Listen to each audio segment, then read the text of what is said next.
19, et voici ce que j'ai reçu. Et là, je sais que c'est le Seigneur qui me l'a dit, parce que j'en suis sûr. Et voilà ce qui est écrit dans Jérémie, chapitre 19, verset 1.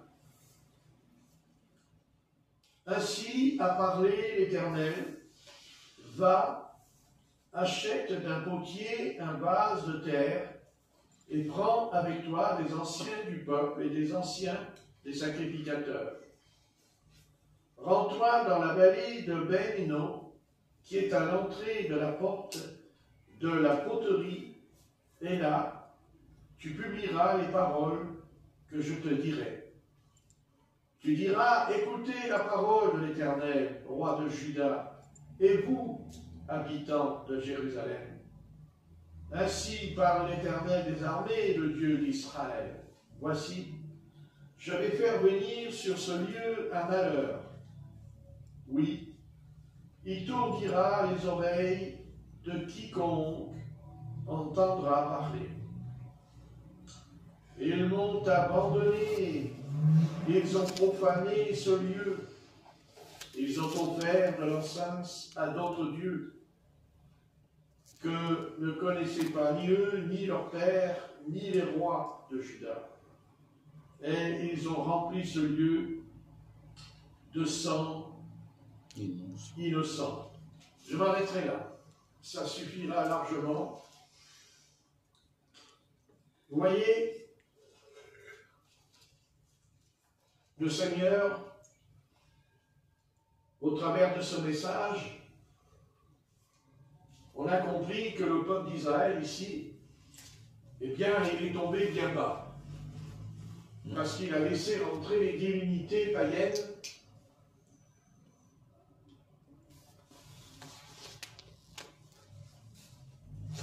Mais le Seigneur a toujours une solution.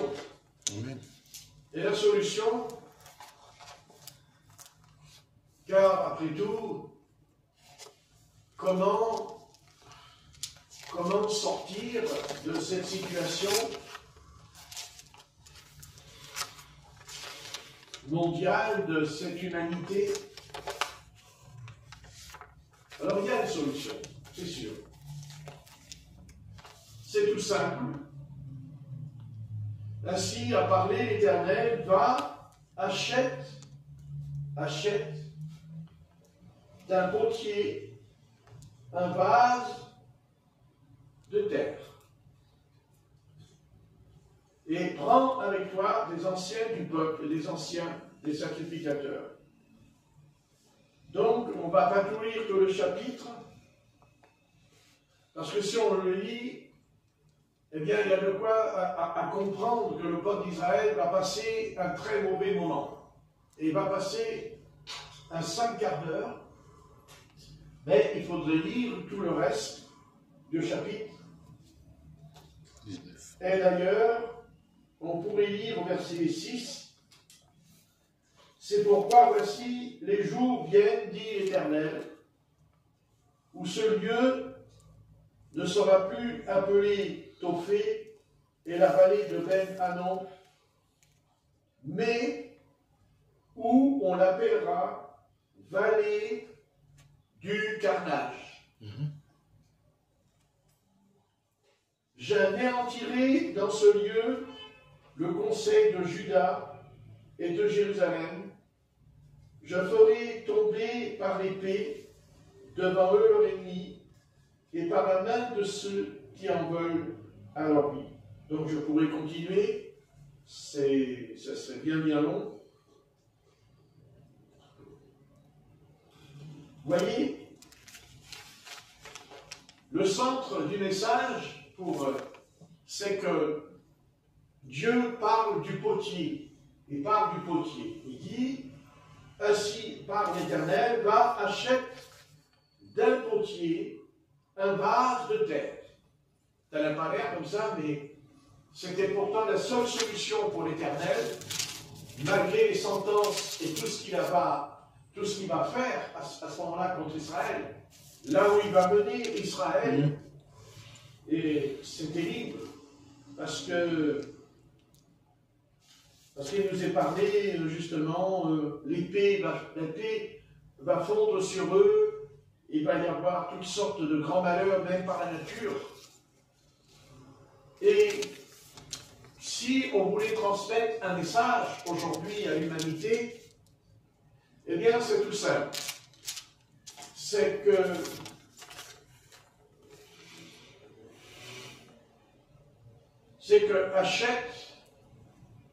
achète non pas d'un boulanger, non pas d'un charcutier, mais d'un potier. C'est-à-dire ceux qui fabriquent des vases. Des vases. Et nous sommes tous un vase. Notre vie est semblable à un vase. Et la seule chose, parce que avec leur intelligence artificielle, là, ils veulent nous embarquer, mais ça ne fonctionnera pas. Parce qu'au départ, quand le Seigneur a créé un homme, il veut nous faire comprendre, parce qu'on peut dire, oui, Dieu a créé un homme, il l'a sorti de la poussière de la terre, mais justement, on fait un vase, justement, avec la terre, l'argile. Vous voyez? C'est de là qu'il faut apprendre. Et l'homme a besoin, et l'humanité a besoin. Elle a besoin qu'on lui rafraîchisse la mémoire et bien lui faire comprendre quelle est son origine. Quelle est l'origine de l'homme? Eh bien, l'homme, son origine, c'est qu'il est sorti de la terre. Il est sorti, et Dieu en a pris de la poussière, tel est le texte de Genèse, et il a fait un homme. Mais cet homme, c'est pas seulement un homme, c'est un vase. Un vase. Et en fait, le Seigneur aurait pu annoncer les malheurs, il aurait pu annoncer ce qu'il va faire contre Israël. Non, il fait le contraire, il commence d'abord par parler du vase. Il parle du vase de terre. Et pourquoi? Parce que l'Éternel fait comprendre à Israël, il va essayer de leur faire comprendre que ce vase-là de terre, s'est rebellé contre lui, s'est dressé contre lui. Donc, l'Éternel n'a pas d'autre solution de briser le vase. Il n'a pas de solution de le jeter à terre. Et c'est ce qu'il annonce, puisqu'après il annonce les sentences qui vont arriver sur le peuple d'Israël. Mais quand on prend un vase, c'est petit ou c'est un peu grand. Mais c'est un objet dans la pièce. Mais l'Éternel nous dit non, c'est pas seulement un objet, c'est un peuple, c'est une nation, ce vase. C'est un peuple. Et si l'humanité, même le peuple d'Israël, a échoué, parce que vous savez, plus ils avancent dans la connaissance, ce qui est normal, et ils ne pourront pas faire autrement que d'avancer dans la connaissance. Mais cette connaissance va les rendre stupides, parce qu'aujourd'hui, plus que jamais, nous découvrons, malgré tout ce qui est moderne, tout ce qui a pu, comme ça, on va dire même évoluer, les Hébreux, mais ils sont stupides. Ils sont stupides. Amen. Ils sont stupides parce que si on est un vase, c'est parce qu'il y a un potier. Parce qu'il y a un potier. C'est pas le vase qui fait le potier, c'est le potier qui fait le vase. Amen. Mais pour cela, il faut que l'argile se laisse faire. Quand le potier fait un vase, avec sa main, c'est pas le vase qui prend la forme, c'est la main du potier. Et cette main, nous savons que c'est la main du Seigneur, c'est sa main à lui. Parce que le Seigneur a des mains. Vous voyez? Il y en a deux même. Puisque son fils en avait deux. Et même, il a dit, vous imposerez les mains malades. Vous voyez? Ce qui veut dire que quand on impose les mains malades, en fait, c'est lié justement au potier. C'est lié à la poterie. C'est-à-dire pour être façonné à l'image du potier. Donc, ce qui pourrait sauver l'humanité ce soir, et surtout Israël, eh bien, c'est de dire, va, achète d'un potier un vase de terre.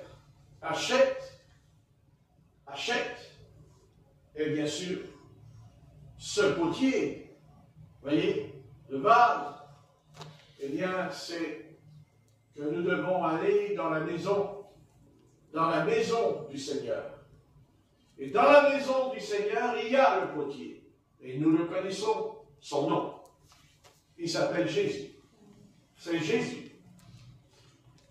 Jésus, ce n'est pas seulement un prophète. Jésus, ce n'est pas seulement un théologien. Ce n'est pas seulement un rabbin, Jésus. Jésus, c'est surtout un potier. Oui. C'est-à-dire que le Seigneur Jésus sait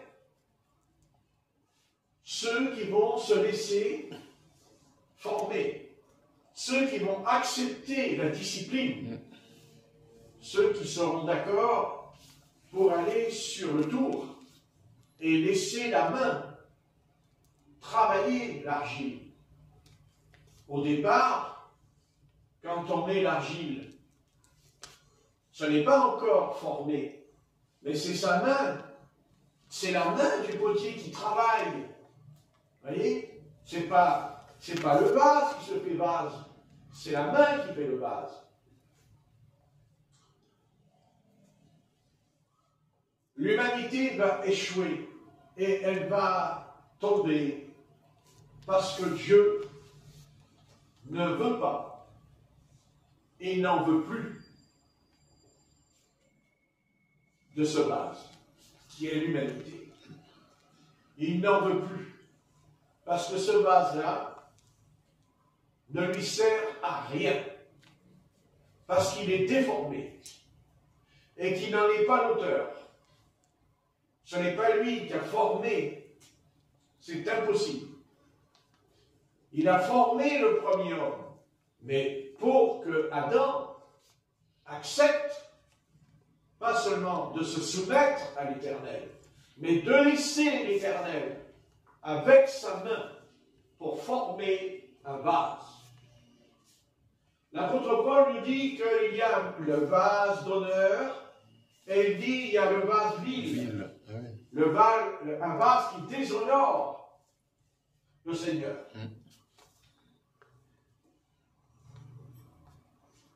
Le Seigneur a toujours besoin d'un vase. Il a toujours besoin d'un récipient pour faire son œuvre.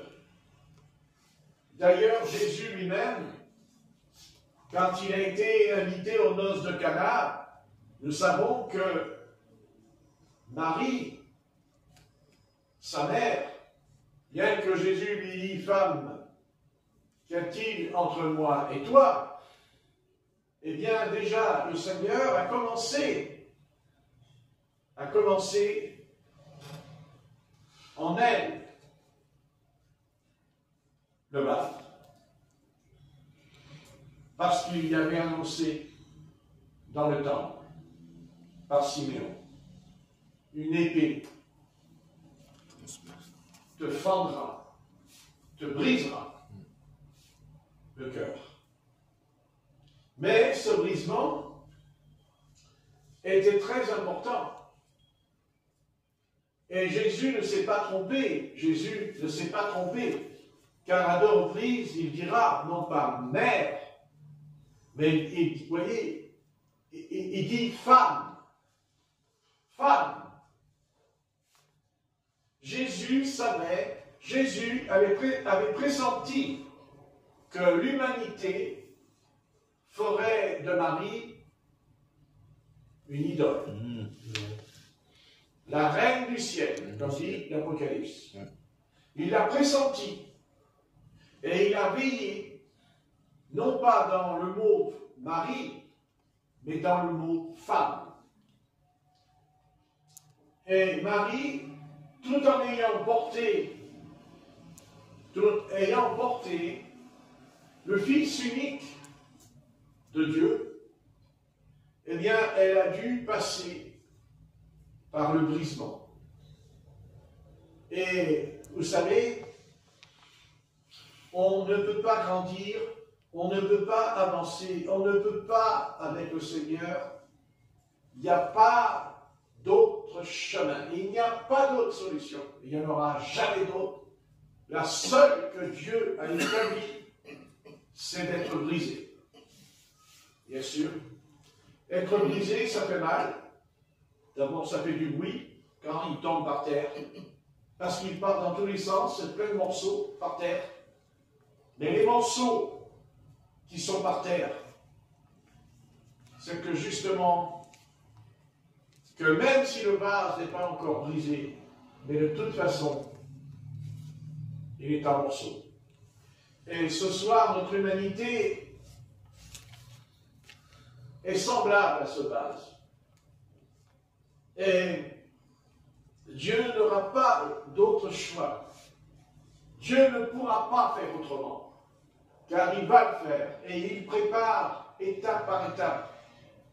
C'est pour ça que tout ce qui se passe en ce moment, tout ce que vous entendez, tout ce que vous voyez, ou que ce soit la nature, que ce soit les cataclysmes, que ce soit les tremblements de terre, que ce soit les tsunamis, vous voyez, tout cela, les guerres et tout, bien sûr c'est un désastre, mais ça sera un désastre pour le bien.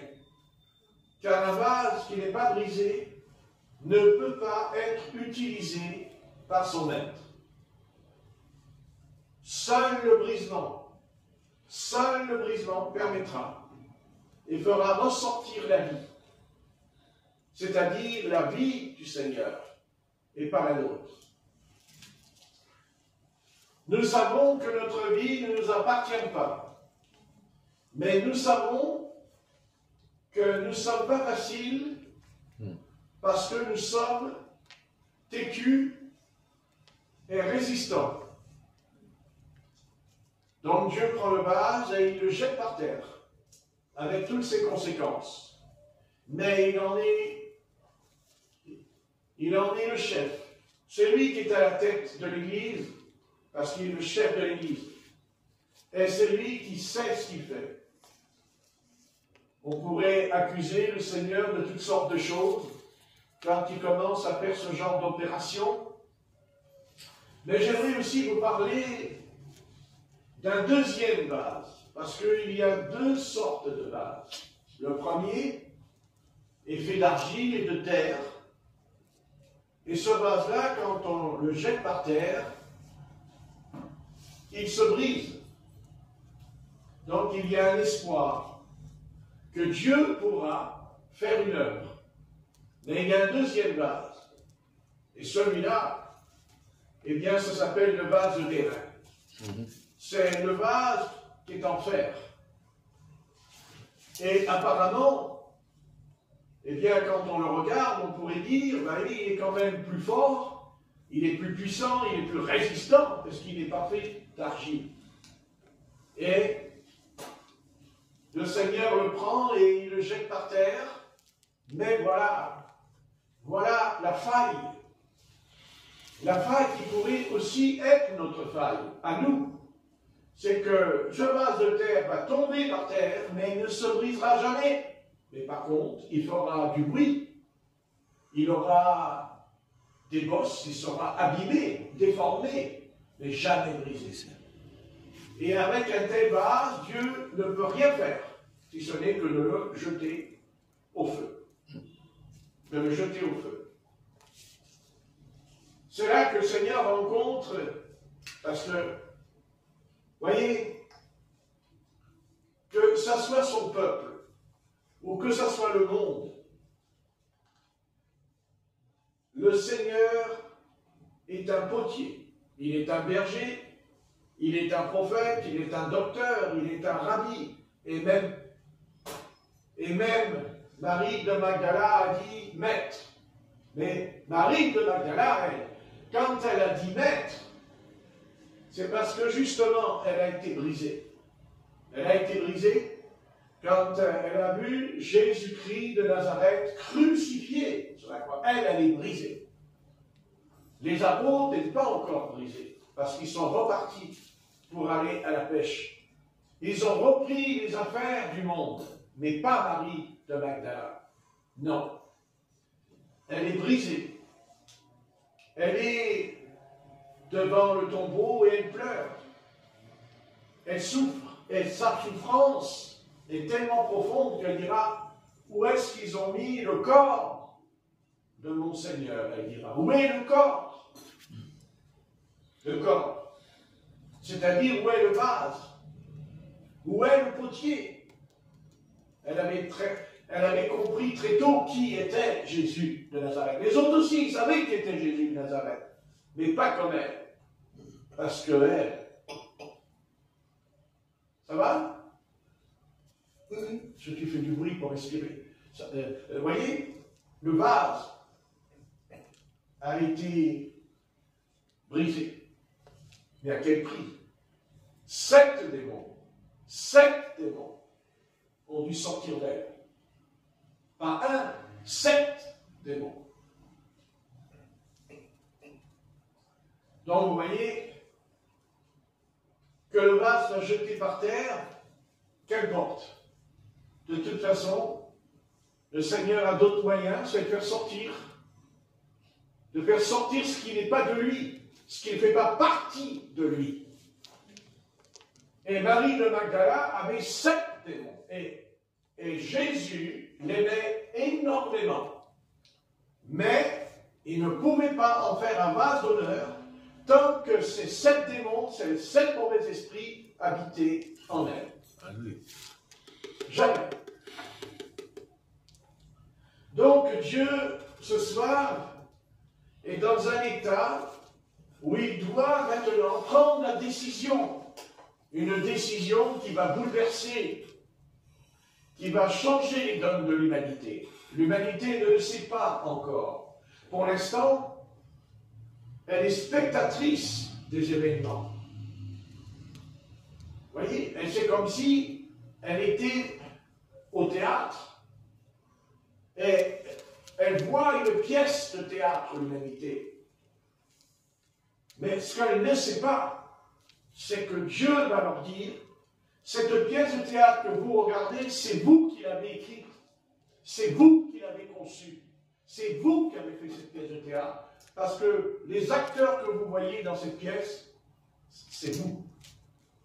Et cette pièce de théâtre qui existe, elle est tragique. Elle s'appelle la tragédie des siècles, la tragédie du temps. Car jamais,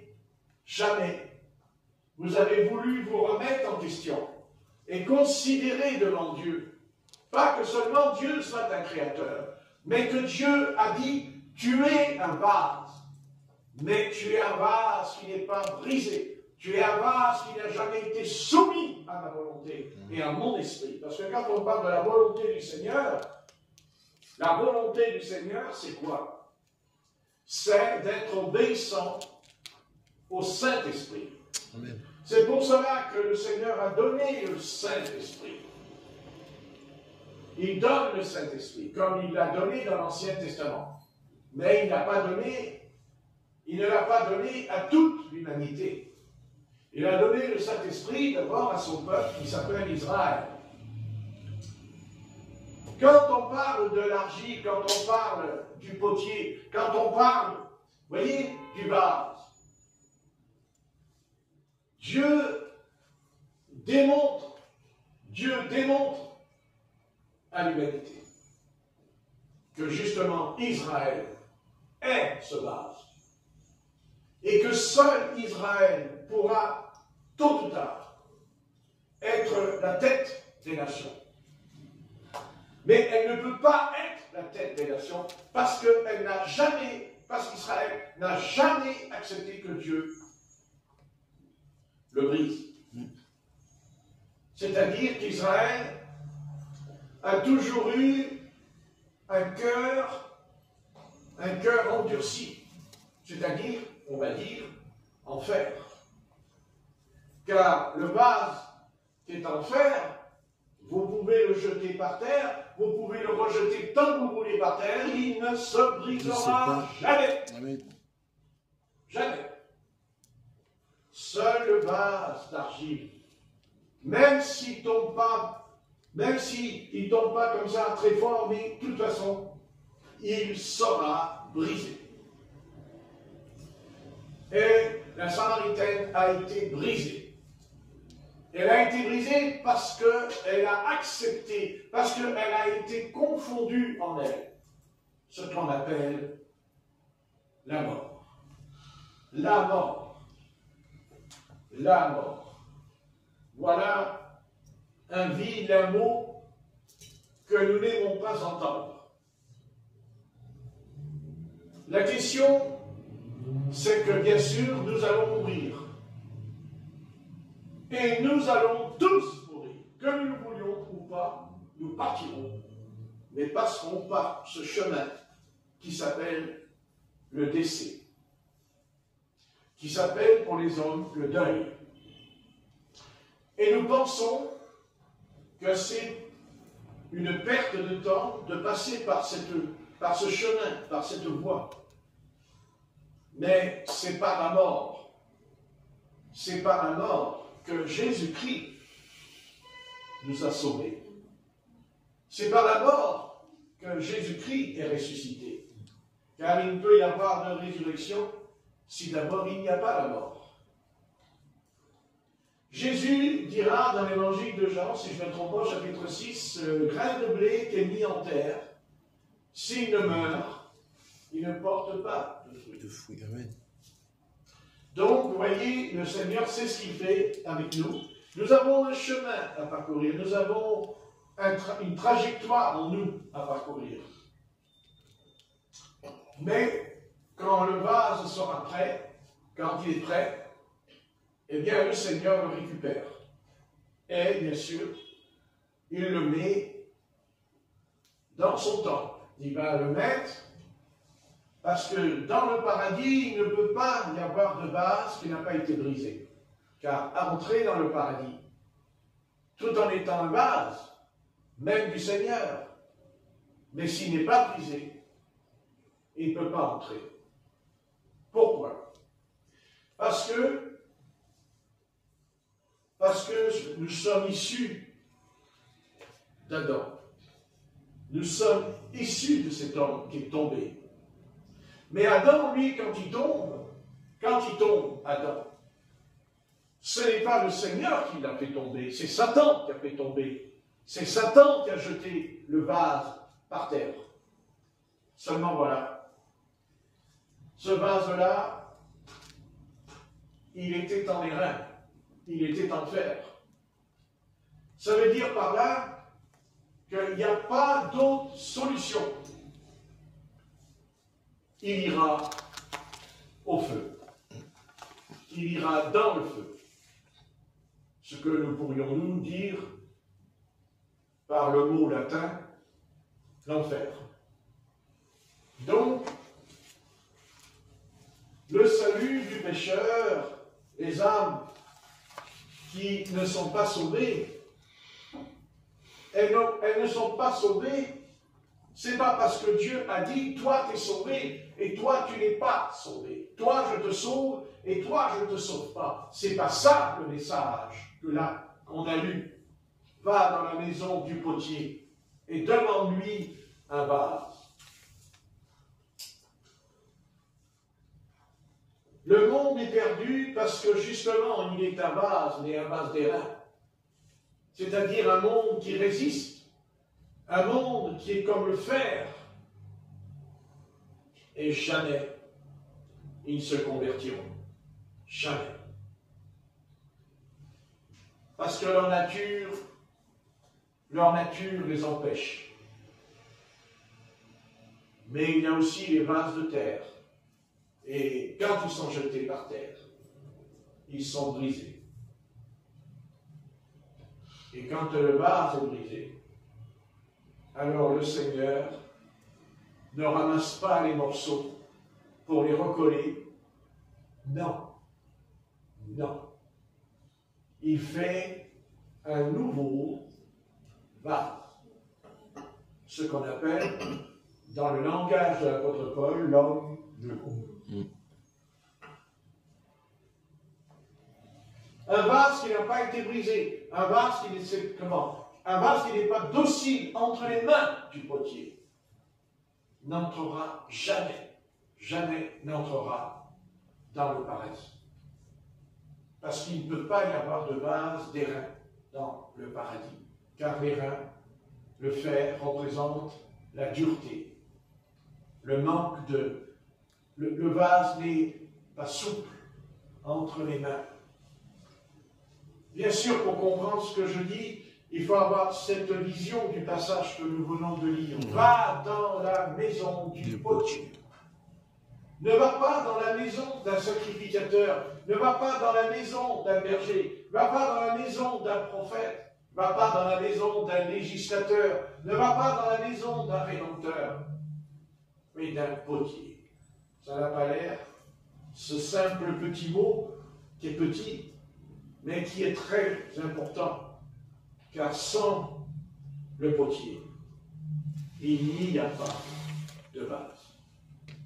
Et c'est là que quand les âmes descendent dans le Sheol, quand elles descendent dans le séjour des morts, ce qu'on lit dans le Hadès,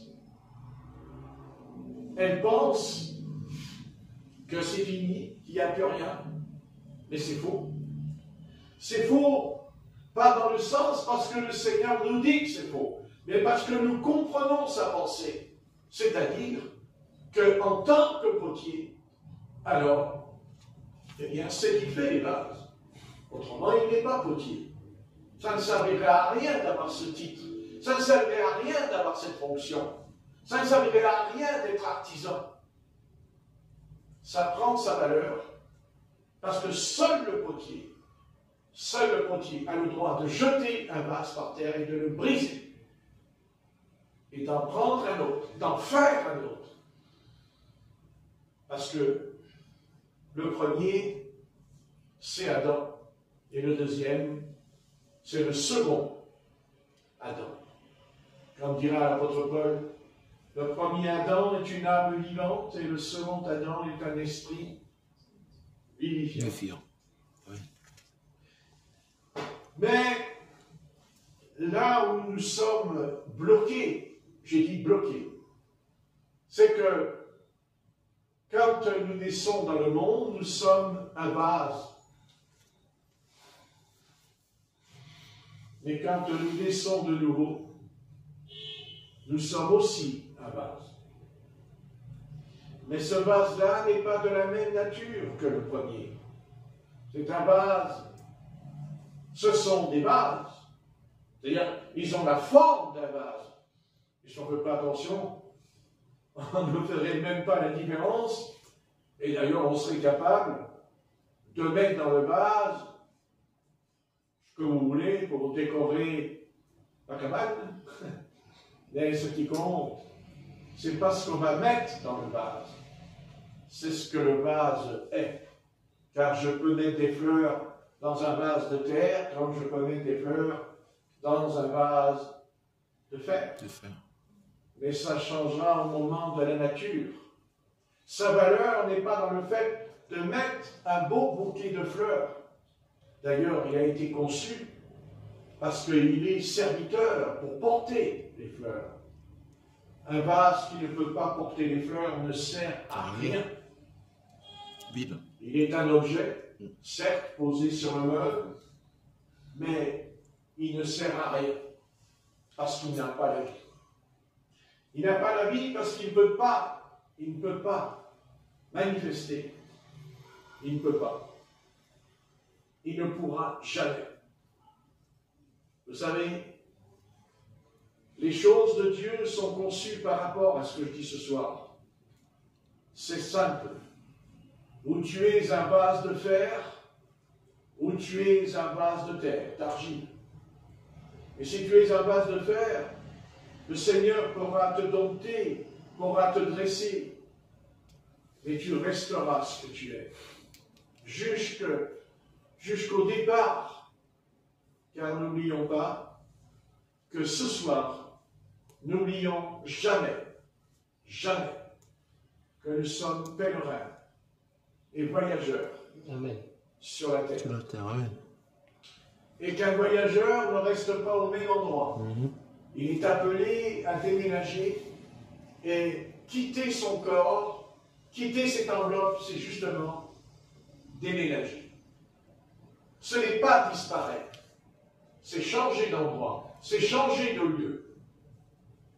Parce que l'enfer, c'est un lieu. L'enfer, c'est pas seulement un mot.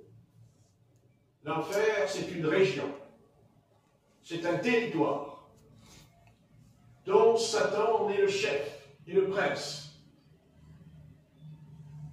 Et tout vase qui a été brisé par Dieu n'entrera jamais, jamais dans l'enfer. Parce que ce n'est pas sa place. Et ça ne peut être sa place. Voyez, quand le Seigneur va aux noces de Cana, Marie lui a dit, il n'y a plus de vin. Et nous savons qu'il a dit, on lui amena des vases purs. Et il a dit, remplissez-les d'eau. Jusque-là, tout va bien. Mais, justement, il y en avait plein des vases dans la maison. Mais ils n'étaient pas tous purs. Ils n'étaient pas tous saints. Que quelques-uns. Et le Seigneur avait préparé ça. Les noces de Cana ne sont pas Jésus. Vous voyez, il s'est servi des noces de Cana pour nous faire comprendre que si l'eau s'est changée en vin, c'est parce que les vases étaient purs. Parce que ces vases-là ont été mis à part, c'est-à-dire sanctifiés. Et à un moment donné, c'est ce qui a produit le changement, l'eau, de vin, du sang. Non, pardon, l'eau, de vin, du vin. Mais, pourquoi j'ai lu ça? C'est parce que justement, c'est lié à la Sainte Seine. C'est lié à la Sainte Seine. Car il a dit, buvez ce vin qui est mon sang. C'est-à-dire qui est mon âme. Mon âme. Il faut bien saisir cela. Tout est là. Cette humanité est un vase. Et elle est un vase. Elle n'est rien d'autre. Après ce que racontent les philosophes et les savants, ça, c'est du vent. Ce qui compte, c'est pas seulement que le vase soit d'argile ou que le vase soit en fer. Ce qui compte, c'est ce qu'il est capable de porter en lui. Mais voyez, il y a une chose que Satan ne pourra jamais faire, et ça il ne peut pas. Il ne le peut pas. Il ne peut pas changer ce que Dieu a décidé. Ça il ne peut pas. C'est en cela qu'est le pouvoir de ce qu'on peut appeler Dieu, c'est-à-dire l'appeler et sûr de lui. C'est qu'il est un créateur. Amen. C'est ça Dieu, c'est celui qui peut créer. Dans le néant, il crée. Et il a créé Dieu. Il a créé le spirituel et il a créé la matière. Et Dieu n'a pas séparé la matière du spirituel. parce qu'il en a besoin. Il a besoin du spirituel, mais il a aussi besoin de la matière, parce que le vase, c'est la matière. Mais l'eau qui est changée en vin, ça, c'est spirituel. C'est le miracle. Le miracle que l'homme ne pourra jamais faire. Le miracle que Satan ne pourra jamais faire. C'est bien celui où le Seigneur dit à ses apôtres, je ne sais pas s'ils ont bien compris, mais ils doivent être choqués quand même, puisqu'il nous a dit qu'il y a une grande partie des apôtres qui l'ont quitté quand il l'a dit. Puisqu'il l'a dit avant d'établir cette scène, dans l'évangile de Jean, chapitre 6, il dit, celui qui boira mon sang et ceci, ils sont tous partis. Ils sont tous partis. Ils sont tous partis. Parce qu'ils ont compris que Jésus, là, il les a menés à être un cannibale. Parce que c'est ça la phrase, si on ne comprend pas. Puisqu'il dit, celui qui boira mon sang. Et comment je parle de sang, je parle ton sang, qui d'ailleurs a dû démolir ce qui est interdit dans la loi de Moshe. Alors, vous voyez, comme quoi on ne peut comprendre le Seigneur quand il parle, vous savez, que par une révélation. Sans révélation, on va partir dans des interprétations. Et d'interprétation nous conduira peut-être à fabriquer une secte, une hérésie, une erreur. Mais quand le Seigneur a changé, quand il a changé l'eau en vin, il voulait faire comprendre à Marie, bien faire comprendre. Et c'est pour ça qu'il lui dira, femme, qu'y a-t-il entre moi et toi? Qu'y a-t-il? Eh bien, il y a simplement cette chose.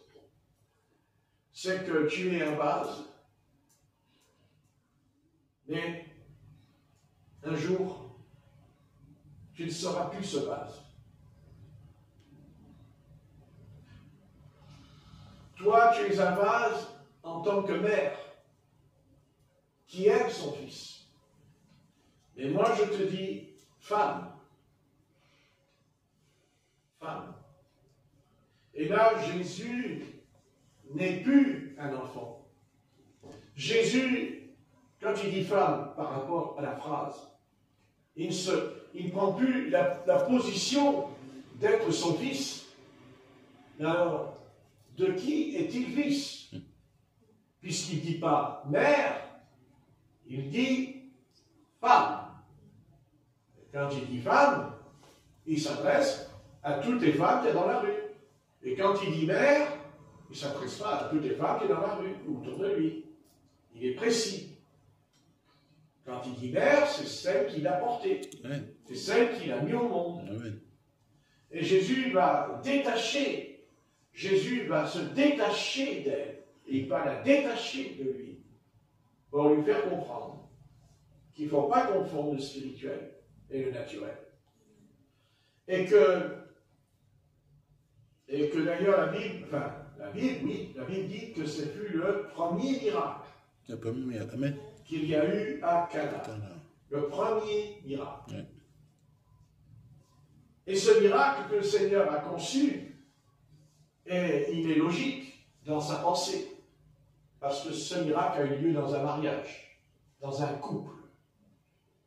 Mais Jésus, il voit plus loin Amen. Que ce couple qu'il a vu, puisqu'on l'a invité. Et il y a été, qui d'ailleurs n'est pas trop de sa nature, ça j'en suis sûr. Mais il y a été parce qu'il fallait quelque chose.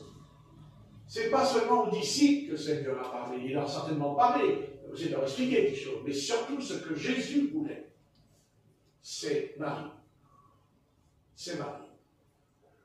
Dont aujourd'hui une certaine, qui se prétend être l'Église du Seigneur, et même la mère, d'ailleurs elle est la mère, c'est sûr qu'elle est la mère.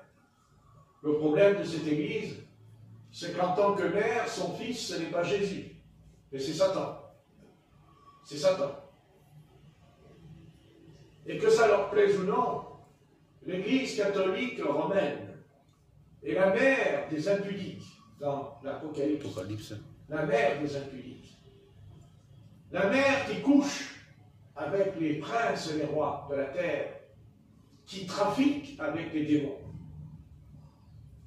D'ailleurs, c'est pour cela que le Seigneur appelle justement ce mot l'épouse. L'épouse.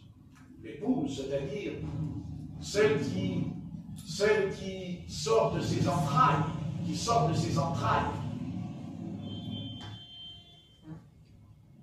On ne sort pas des entrailles d'une dénomination pentecôtiste, baptiste, catholique, romain, protestant.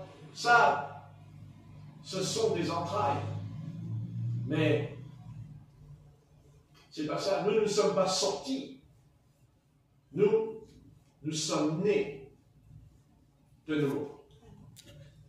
Nés. Nous sommes nés. Nés, non pas par nous-mêmes. Impossible. Personne ne peut naître de nouveau. Jean 3 le dit. Né d'eau et d'esprit. Nicodème, faut-il que je retourne dans le sein de ma mère et que... Non, ne retourne pas dans le sein de ta mère parce que tu vas être pire encore. Tu vas être pire.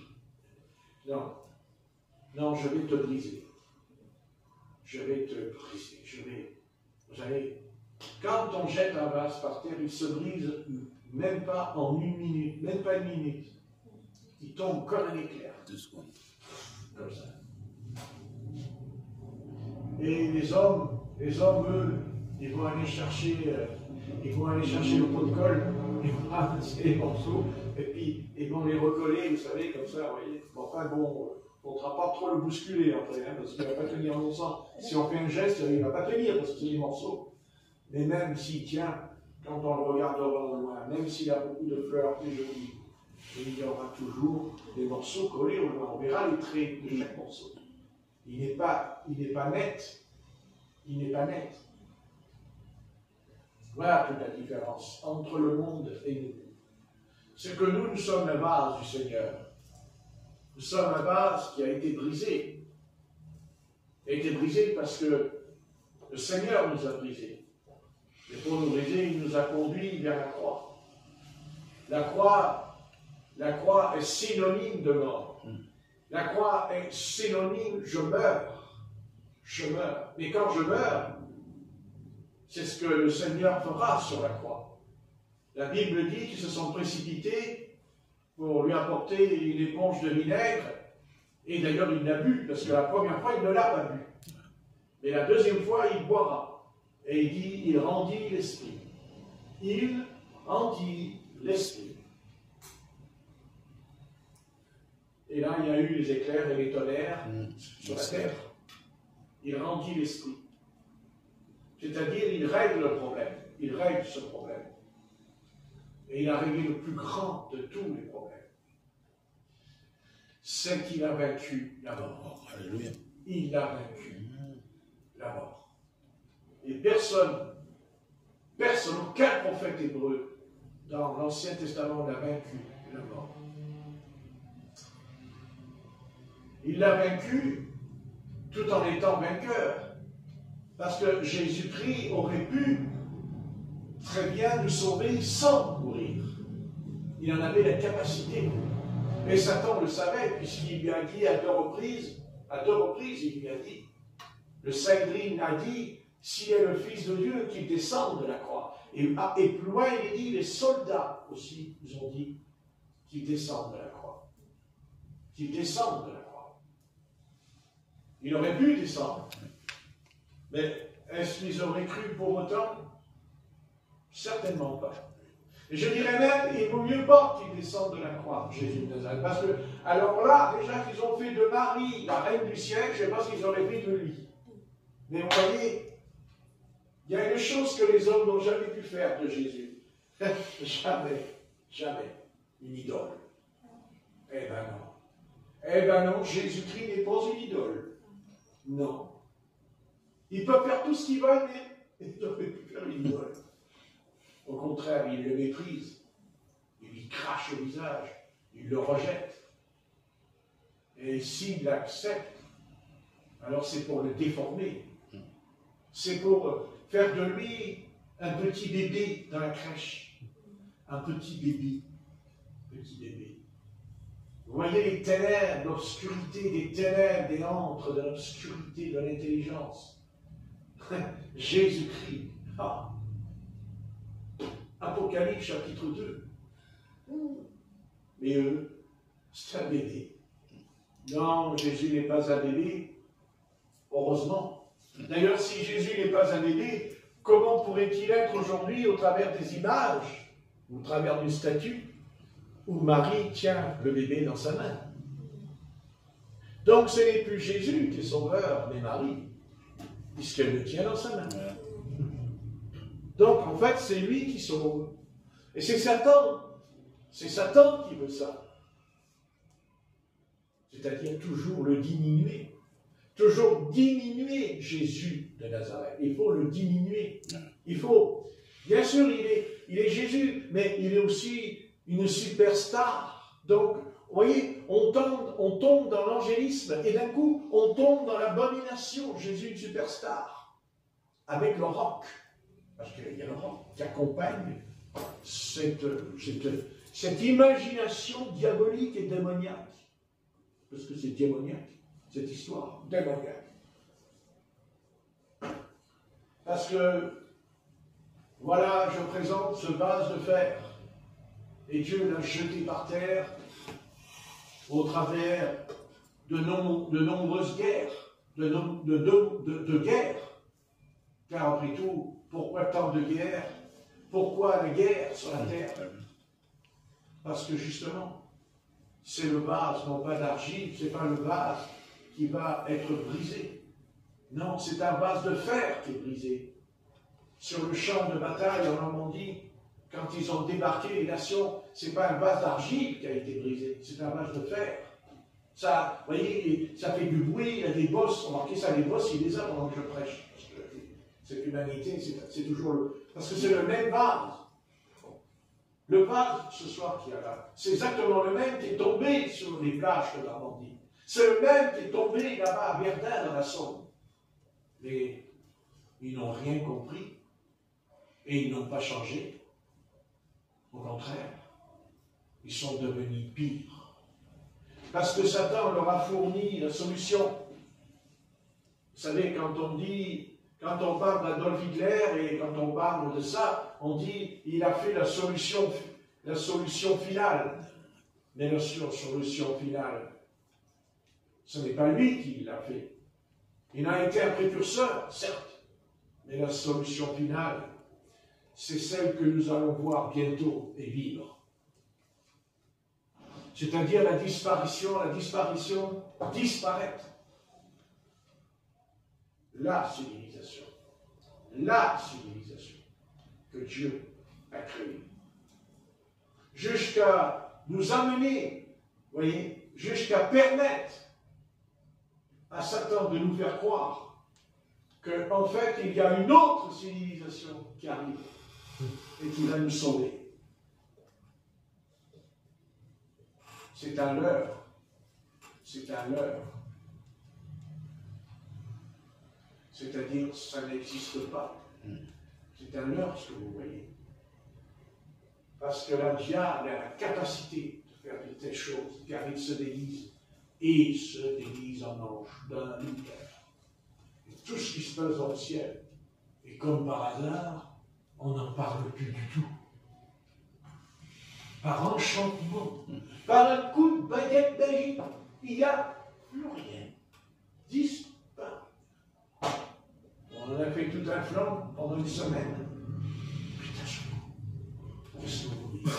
ils sont partis en vitesse parce qu'ils ont vu que parce que tous les postes de télévision ont montré. Alors, ils ont eu peur, ils sont vite partis parce qu'il y avait les caméras et il y avait aussi l'humanité avec son smartphone qui est en train de filmer des petites lumières qui se promenaient dedans.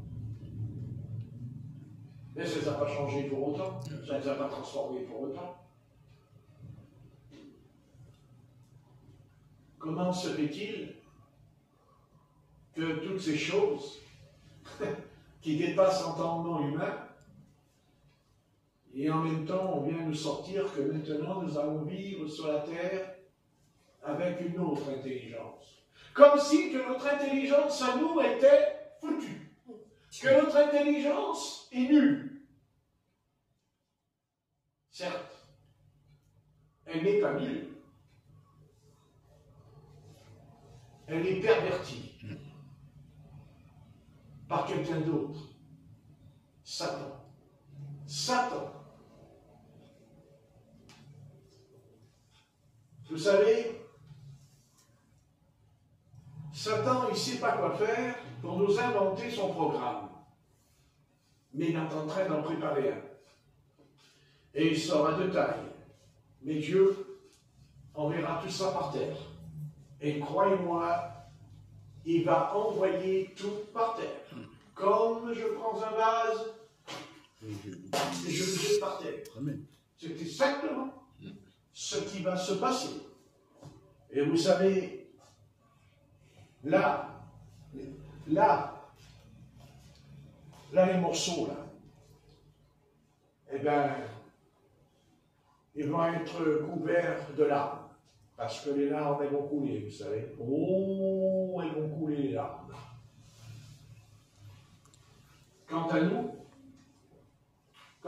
eh bien, vu qu'on est un vase d'argile, donc c'est que Dieu nous a brisés. Il nous a brisés, c'est sûr. À la croix. Parce que nous savons très bien que le Seigneur crucifie les choses en nous. Bien sûr, pas d'un coup, étape par étape. Mais il le fait quand même. Amen. Certes, il rencontre de temps en temps, on va dire, il rencontre de temps en temps le vase de fer. Ah oui, c'est ce que nous étions. Mais nous ne le sommes plus. Comme l'eau, qui n'est plus restée de l'eau, mais qui est devenue du vin. Et ça s'appelle un miracle. Parce que c'est ce que dit au sujet de Cana. C'est là que le Seigneur fit le premier miracle. Et c'est là où les mouvements de l'esprit, les mouvements de l'esprit, les réveils de l'esprit, voyez, ils se sont fourvoyés. Je sais qu'ils se sont fourvoyés. Parce qu'ils n'ont pas compris. Et ça, je sais qu'ils n'ont pas compris.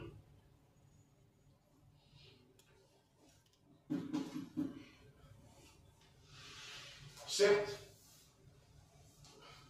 ils ont eu droit, ils ont vu qu'il y a eu des guérisons, des miracles, mais le vrai, il n'y en a qu'un seul miracle, et ça je le sais. Ah oui, c'est d'être un homme nouveau, neuf, mais neuf, parce que l'ancien, pour rigoler, il va à la poubelle. Vous savez, la poubelle. On a une poubelle à la maison. Bon, bien sûr, on pourrait faire rentrer un grand conteneur dans la maison. Ok. Vous pouvez le faire ce soir, hein. Vous rentrez, vous voyez le conteneur, vous le prenez, vous roulez avec, vous le montez à l'escalier, vous le mettez dans votre cuisine. Hein. Comme ça, c'est bien. Ça, vous avez là, vous pouvez en jeter les choses. Ouais. Même votre enfant, vous mettez dans le conteneur, en lui disant, quand tu seras sage, tu sortiras du conteneur. Mais on a une poubelle. Et qu'est-ce qu'il y a dans la poubelle? Vous jetez votre montre en or dans la poubelle? Vous jetez vos bijoux dans la poubelle? Non. Des bijoux? Mais j'ai plus de pasteur, mais j'ai plus de bijoux.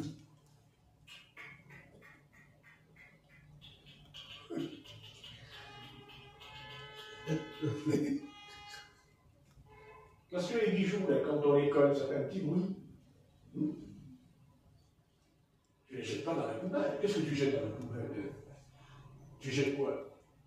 Tu jettes la nourriture, mais pas toute la nourriture. Autrement, si tu jettes toute la poubelle, dis donc, hein? Les petits crampons-là, on en a aujourd'hui. Oh, c'est curieux quand même.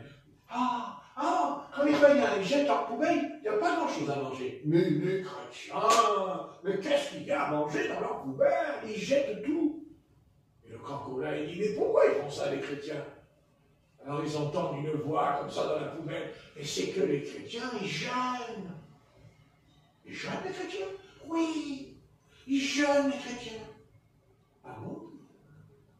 Pour ça, par exemple. Ah bon? Oui. Ils jeûnent. C'est pour ça qu'il faut tout dans la poubelle. Ils ne mangent pas, les chrétiens. Non, non, c'est la seule race au monde qui ne mange pas. Ah oui. Ils sont tellement gros qu'ils ne mangent pas. Ils sont bien gras, belles joues, bien ronds. Je suis persécuté. Et alors, les belles joues. J'ai tout donné. Ce soir, la poubelle, elle te dit, tu sais que dans ta chambre, il y a un tiroir, elle en a même deux. J'aimerais que tu jettes dans la poubelle, comme tu jettes les pots de banane, les pots d'orange. Oh Seigneur, attention, je veux bien reconnaître que le pasteur, il parle quand même avec ton esprit. Mais là, tu vas trop loin. Eh bien, ce soir, quand tu rentres à la maison, si jamais tu manges une banane, tu vas enlever la peau. Et avec la peau de banane, tu vas aller dans ta chambre, tu vas ouvrir le tiroir, et tu vas prendre tes petits bijoux, là, tu sais, qui datent de 30 siècles en arrière, et tu vas les foutre dans la poubelle. Jamais. Tu peux toujours essayer. Jamais, Seigneur. Jamais, jamais, jamais, jamais, jamais, jamais, ne dis pas jamais, jamais, parce que moi je pourrais te dire, jamais, jamais, tu rentreras dans le royaume des cieux. Pour un bijou. Me les as-tu donnés, tes bijoux? Me les as-tu donnés vraiment, tes bijoux? Oh! Pourquoi? Tu les mets encore? Tu t'habilles encore? C'est-à-dire, tu les mets? Non. Non, tu ne les mets pas. Et pourquoi tu ne les mets pas? Pourquoi tu ne les mets pas? Mais parce que le potier t'a dit de les enlever. Mais Satan, lui, te dit, ne les mets pas. Mais garde-les. Mais dans ton tiroir. Comme ça, de temps en temps, tu ouvres le tiroir, tu les regardes. 50 ans plus tard, chaque année qui passe, tu ouvres le tiroir. Bon anniversaire.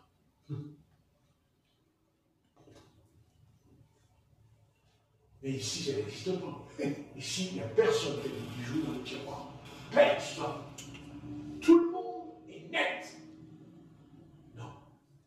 Dans mon tiroir, il y a des chaussettes. Il y a un nœud papillon. Ça, c'est pour les hommes. Il y a les cravates. Mais dans mon tiroir, il n'y a pas de bijoux. Il n'y a pas de collier.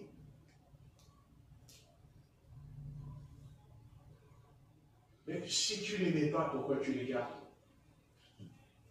Eh bien, tu les gardes parce qu'au fond de toi, il y a un endroit dans ton cœur qui n'a pas encore été nettoyé, qui n'a pas encore été lavé. Et la seule façon, c'est de t'en débarrasser. Ah, mais ça, je ne peux pas. Parce que c'est un souvenir. Mais quel souvenir? Du monde, de ce que tu as fait avec il y a des années en arrière, quand tu les mettais.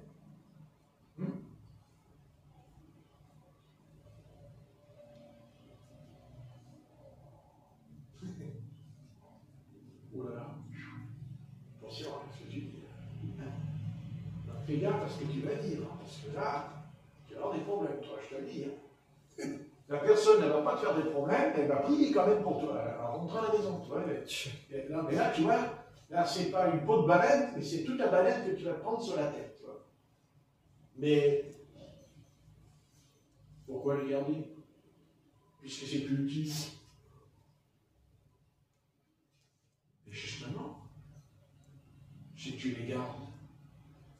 pas si délivré que ça. Délivré. Mais, qui sait, qu'en le faisant, n'y aurait-il pas d'être projeté dans des choses spirituelles que l'on n'a pas encore ce soir, dans notre vie personnelle? Qui sait que ce n'est pas un obstacle dans notre vie? Oui, un obstacle. C'est pas un obstacle, ils sont dans le tiroir. Ça ne dérange personne. C'est ce que tu crois. Mais ton âme, elle n'est pas délivrée. Tu as important encore. Alors que faire? Eh bien, commencez à prier ce soir. Père éternel, Père tout-puissant. Tu vois, le pasteur, il ne connaît pas ma vie.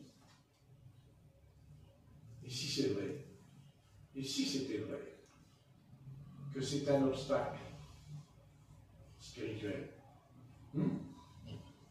et qu'il faut s'en débarrasser, parce que ça ne sert plus à rien. Et donc Satan pourrait avoir une influence sur nous en gardant l'objet. Car cet objet qui avait grande valeur autrefois, avant d'avoir connu un être comme Marie de Magdala. Et ce soir, si tu ne peux pas te débarrasser de cette chose, alors le Seigneur va te dire, mais alors c'est qui? C'est toi ou tes bijoux? C'est quoi le problème? Il y a un problème là, dans ta vie, depuis tant d'années? Alors, nettoie. Nettoie pas seulement le cœur, mais le tiroir. Parce que ce qu'il y a dedans, c'est que tu es attaché, que tu ne veux pas. Vous voyez ce que je vous dis? Tu es attaché. Ah oui, c'est sûr. Mais bien sûr, aucun homme n'a le droit de forcer la personne. Et surtout pas qu'il a le droit. Et il n'a pas intérêt à le faire. Seul le Saint-Esprit, ou le message, l'esprit du message, qui dit, attention, voilà, l'heure est venue. L'heure est venue de passer à autre chose. C'est-à-dire à te débarrasser de ton passé, du passé.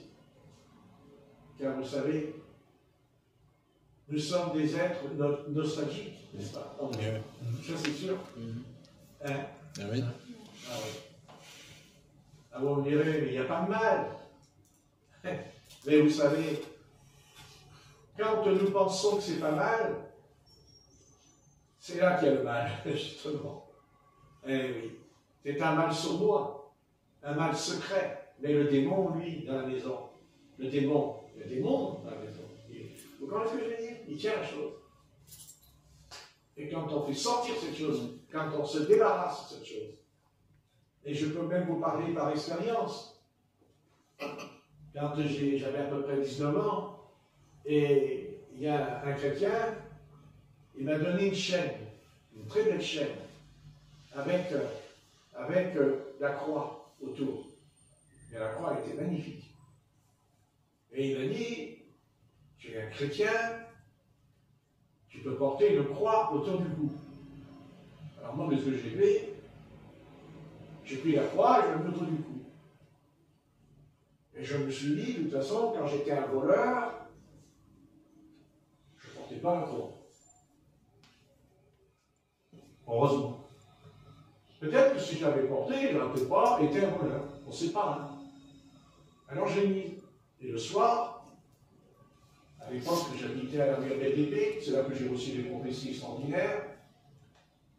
Tellement extraordinaires que je ne les ai pas vues encore. C'est pour ça qu'ils sont extraordinaires. Je ne les ai pas vues.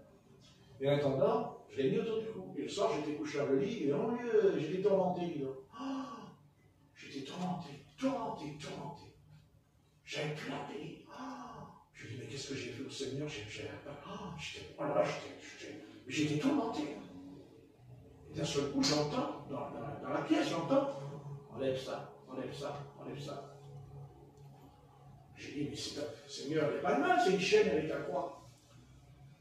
À la poubelle. À la poubelle. J'ai résisté pendant à peu près 1 heure dans le lit. J'étais dans le lit. Et à un moment donné, vous savez, comme un éclair. Ça m'a fait tilt. J'ai regardé et j'ai compris. Ah, j'ai dit, c'est ça le tourment. Je vais l'enlever, jeter. Parole de Dieu Tout-Puissant. La paix, elle est venue d'un coup. D'un coup. Mais d'un coup. Pourquoi? Parce que sans savoir, si je l'avais gardé, j'en aurais fait un sujet d'idolâtrie. Sans croire que c'est de l'idolâtrie.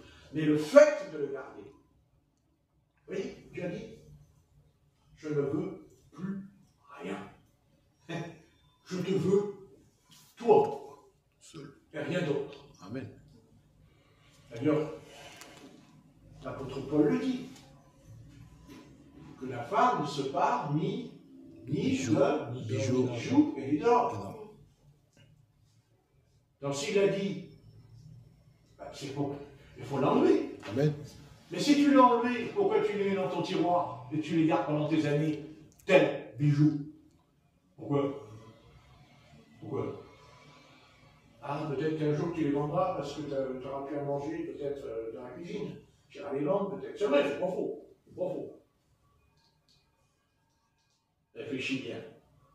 Car que sais-tu? Que dis-tu?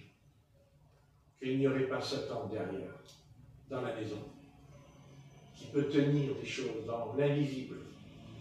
Et que tant que ce sera dans le tiroir, tant que tu n'auras pas débarrassé de ces choses, eh bien, je te l'annonce. Un jour, tu les remettras. Que tu le veuilles ou non, tu les remettras. Eh oui. Eh oui. Et si tu t'en débarrasses, alors il te faudra du courage. Parce qu'il y a le cœur qui est attaché comme une chaîne. Ah oui, dedans. C'est sûr. Mais l'heure est venue. C'est l'heure.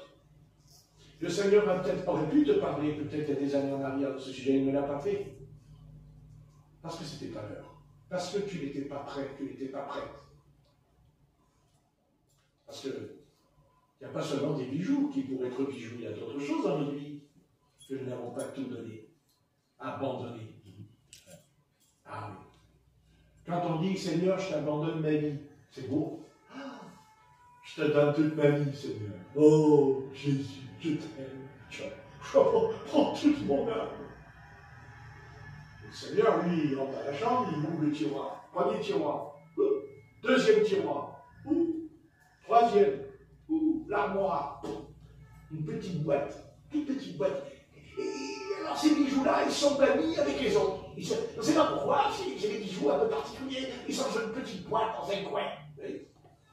On ouvre la boîte de temps en temps, pas comme avant.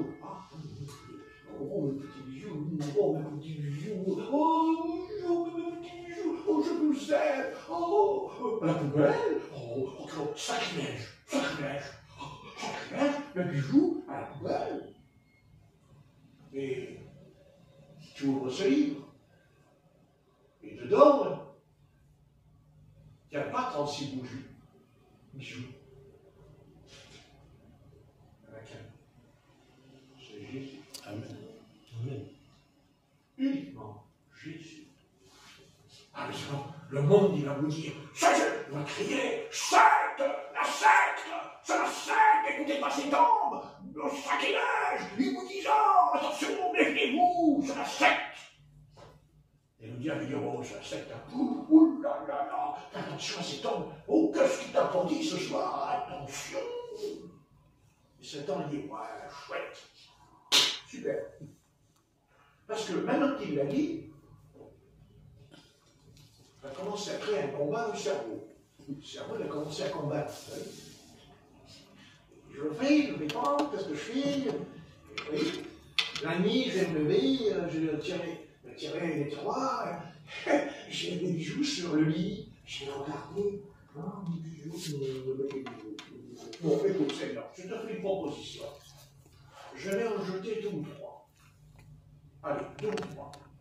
Comme ça, c'est bien. Le Seigneur, il dira, c'est un commencement. C'est un commencement. Et moi, je veux tout.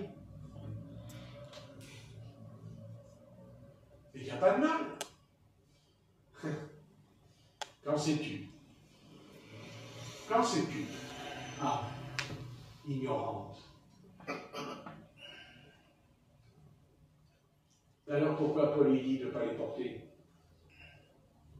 Pourquoi? Pourquoi il dit de ne pas les mettre? Donc c'est pas pour les garder. Mais alors, tu peux être hypocrite aussi, en disant, ah mais toi, je ne les pas, mais j'ai fait dans mon tiroir. Mais pourquoi tu les fais dans le tiroir? Puisque je t'ai dit que c'est fini. Oui, mais d'accord, mais je ne vais pas les jeter quand même. Oui, mais c'est fini ou pas? On va savoir. Remarquez, il ne faudrait pas faire comme dans le livre des Actes. Ils apportèrent leur livre de magie, ils les brûlaient. Ils les brûlaient. Bonne valeur. Et pourquoi? Et parce qu'en gardant le livre dans la maison, ça permettait aux ténèbres d'être dans la maison, que vous le vouliez ou non. Et c'est pareil pour le reste, surtout quand ça a de la valeur. Parce que vous savez, c'est ça qui est important. C'est, on est attaché parce que ça a de la valeur. Mais aux yeux du Seigneur, ça n'a plus de valeur. Amen. Ça n'a plus de valeur. Eh oui. Et vous savez, ce n'est pas une question d'obéir, c'est une question d'être délivré. D'être délivré et ne plus être prisonnier ou prisonnière de quelque chose qui peut paraître insignifiant. Mais c'est une chaîne, qu'on le veuille ou non. Et ça peut être un obstacle, un grand obstacle. Vous savez, dans le domaine surnaturel, spirituel, dans l'air. Est-ce que le diable a une ouverture, une porte, on va dire, une sorte de porte qui est ouverte dans l'atmosphère? Et quand on expulse, on ne le sait pas encore. Mais les démons, il faut que le corps. Ils s'en vont. Ils s'en vont en même temps que de l'acte.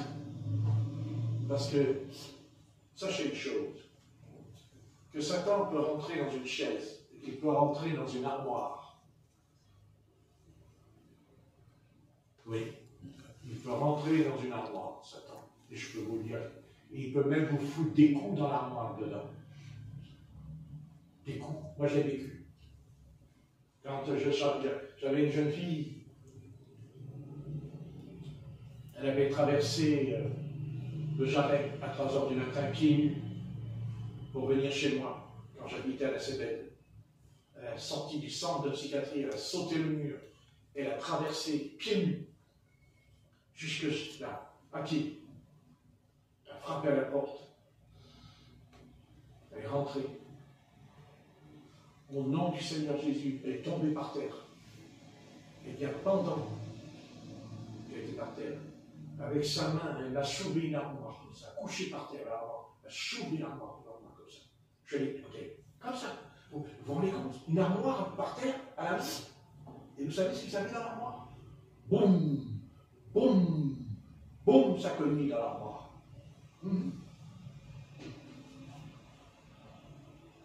Moi, j'ai vu un démon un soir. Je suis rentré dans l'appartement. J'ai franchi la porte. Et je me suis retourné. Et le démon est parti en courant. À tel point que j'ai vu sa main qui s'est posée sur la porte. Moi, j'ai vu la main du démon. Ici, je l'ai vu. La main avec des ongles, vous savez, horribles. Horribles, ce que j'ai vu. Et il a fermé la porte. C'est quand je suis rentré, il part à toute vitesse. À toute vitesse, c'est parti. Si on savait, si on pouvait comprendre cette histoire, mais on est trop charnel. On est trop charnel. Vous savez, on est charnel, parce qu'on est né charnel. Mais n'oubliez jamais, et ne l'oubliez jamais, que l'Évangile est une trajectoire dans ce domaine. car jamais nous avons vu et entendu autant de démons. Surtout pas trop dans l'évangile de Jean. Mais dans Matthieu, Marc et Luc, quand on lit l'évangile, vous savez, il y a Jésus, mais il y a beaucoup de démons aussi dans l'évangile. Et où on les trouve? Où est-ce qu'on les trouve le plus? Dans le Saint-Gris, n'est-ce pas? C'est-à-dire dans la religion. Mais, par contre, même, parce que dans l'évangile de Jean, on n'en parle pas beaucoup, n'est-ce pas? Et pourtant, le Seigneur a mis un cas particulier dans l'évangile de Jean. Et c'est le seul, d'ailleurs. C'est le seul. C'est Marie de Magdala, où 7 démons sont sortis. C'est dans l'évangile de Jean, nous l'avons lu dimanche. C'est dans l'évangile de Jean. 7. Curieux, hein? Curieux, cette petite femme. Curieux. Là, dans l'évangile de Jean, il y a cette petite femme-là. Oui. Elle est délivrée de 7 démons. Au départ, on ne fait pas attention. On dit, oh, c'est merveilleux, le Seigneur, elle est délivrée. Puis après, quand on va à la fin, on la retrouve. Mais où?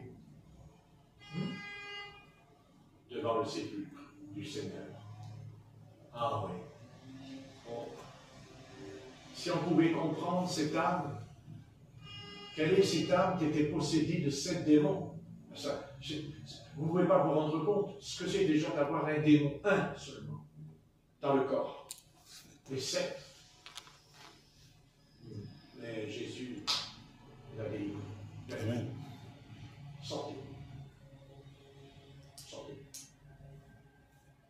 Et ils sont sortis. Par quelle autorité? Qui t'a donné cette autorité? N'est-ce pas? Ah oui. Ah oui. Elle a tout donné. D'ailleurs, elle a tellement tout donné que les 7 démons se sont barrés. Ils ont foutu le camp. Parce qu'elle a tout donné. Ah oui, si on pouvait le comprendre nous aussi. Elle a tout donné. Mais combien, vous savez, Marie de Magdala, quand elle pleure, elle n'est pas triste selon le monde. Non, c'est pas la tristesse du monde qui en est. Certainement pas. Oui. Oui. Où est-ce que vous avez mis le corps? Où est le corps de Jésus de Nazareth, s'il vous plaît? Où est-ce que vous avez mis le corps? Elle dit au jardinier, c'est toi? C'est toi qui l'as? Et le jardinier, Marie. Bravo, maître.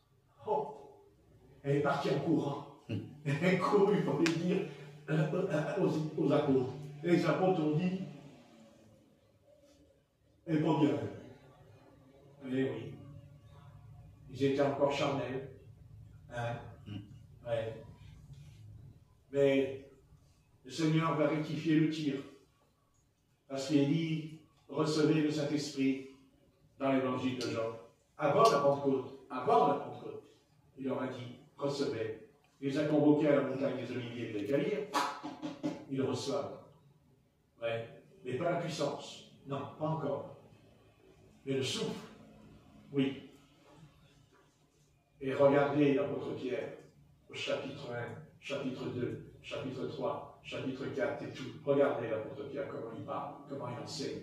Est-ce que vous vous rendez compte au chapitre 1, l'apôtre Pierre? Wow! Yo!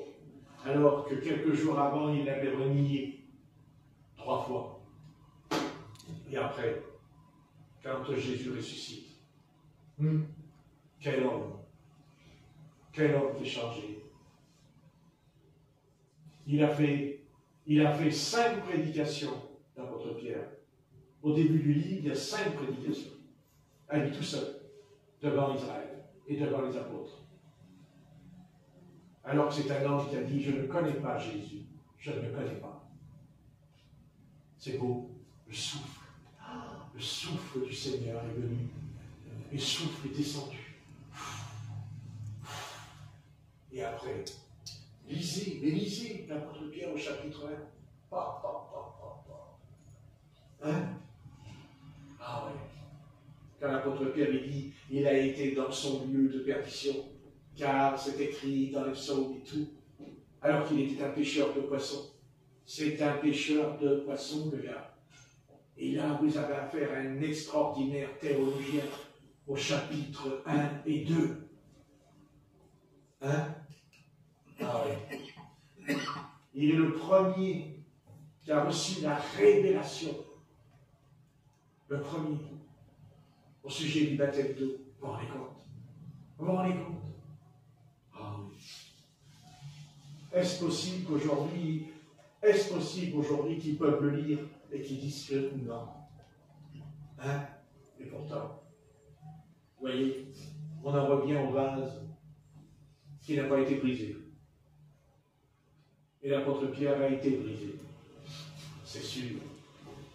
Quand il a dit, moi je ne connais pas cet homme. 3 fois. Et là, il voit Jésus qui sort du prétoire. Il aurait pu sortir par une autre porte. Mais non. Non. Il est sorti là où il était assis, près du feu. Et là, il a vu son maître. Et il l'a regardé dans les yeux. Jésus le regarde dans les yeux. Et il pleure. Il pleure. Hein. Il se met à pleurer, Simon-Pierre. Il a compris. Il a compris. Il a bien compris. Que la chair, est faible. tant qu'elle n'est pas crucifiée, même si tu es de bonne volonté, non. Il faut que le vase soit Brisé. Tout est là, bien aimé. Tout est là. Voilà. Là, le vase, il n'est pas trop brisé chez Patrick, hein, parce que ça aurait été là.